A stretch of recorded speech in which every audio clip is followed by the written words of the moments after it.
বিশ্ববাজারে বড় পতনের পর আবারও স্বর্ণের দামে ঊর্ধ্বমুখী প্রভাব। বুধবার আন্তর্জাতিক বাজারে স্বর্ণের দাম 1 লাফে 2% বেশি বেড়েছে। রয়টার্সের এক প্রতিবেদন বলছে, বুধবার স্পট মার্কেটে স্বর্ণের দাম 2.5% বেড়ে প্রতি আউন্স $4,587.09 পৌঁছেছে।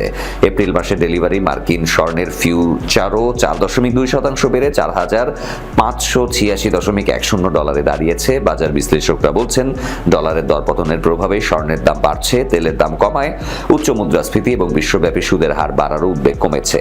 একই সময় মধ্যপ্রাচ্যের যুদ্ধ সমাধানের মার্কিন পরিকল্পনার খবর বাজারে এসেছে। ডলারের দুর্বলতা অন্যান্য মুদ্রা ধারকদের জন্য ডলার মূল্যে স্বর্ণকে আরও সাশ্রয়ী করেছে। ওসিবিসির কৌশলবিদ ক্রিস্টোফার ওং বলেন, মধ্যপ্রাচ্যের সংঘাতের উত্তেজনা হ্রাস এবং মার্কিন ডলারের শক্তি কমার ফলে নিরাপদ আশ্রয়ের চাহিদা পুনরায় জোরদার হয়েছে। স্বর্ণের আকর্ষণ এখনও বজায় আছে। এটি সাময়িকভাবে ডলারের কারণে কিছুটা বাজার থেকে ছিটকে পড়েছিল, এখন সেই চাপ কমেছে।